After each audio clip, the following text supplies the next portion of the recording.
Hello बच्चों, तो इस क्वेश्चन में हमसे पूछा है while performing cathode ray experiment it was observed that there were no passage of electric current under normal conditions.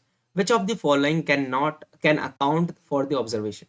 मतलब जब हम परफॉर्म कर रहे थे कैथोड रे एक्सपेरिमेंट को, तो वहां पर ये ऑब्जर्व किया गया था कि no passage of electric current under normal, मतलब नॉर्मल कंडीशंस हमने नहीं रखी थी, है ना। Which of the following account for this, अगर हम बात करें ऑब्जर्वेशन, क्या अगर हम बात करें क्या रीजन हो सकता है कि हमने एयर वहां पर नहीं रखा, हमने वैक्यूम क्रिएट किया, है ना। क्या रीजन हो सकता है, इसके बारे में अपन थोड़ी सी चर्चा करते हैं। बेसिकली अगर मैं बात करूं dust particle present are in air, तो ये देखो कोई बात नहीं हुई। Carbon dioxide is present in air, तो ये भी अगर हम बात करें कोई एक वैलिड रीजन नहीं दिख रहा है। लेकिन air is a poor conductor of electricity under the normal condition.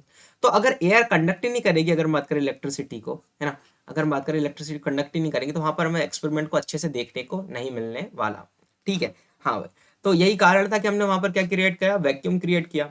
ठीक है, फिर उसके बाद भी हमने कई सारी चीजें करके देखी थी, मतलब अलग अलग गैसेस वहां पर डालकर देखे, तो हमें अलग अलग कलर्स देखने को मिले। तो हमने ये कंक्लूजन निकाला था कि जो कैथोड रेज होती है ना, वो गैसेस को क्या कर देती है, आयनाइज कर देती है। तो इस तरीके की छोटी छोटी चीजें देखने को मिल गई। लेकिन एक अगर हम बात करें एक रीजन, अगर हम यहाँ पर देखें कि हमने वैक्यूम वहां पर क्यों लिया शुरुआत में, रीजन ये था कि भाई इलेक्ट्रिसिटी का अगर हम बात करें पुअर कंडक्टर होता है कौन, एयर। तो यही कारण है अंडर नॉर्मल कंडीशंस, याद रखना अंडर नॉर्मल कंडीशंस।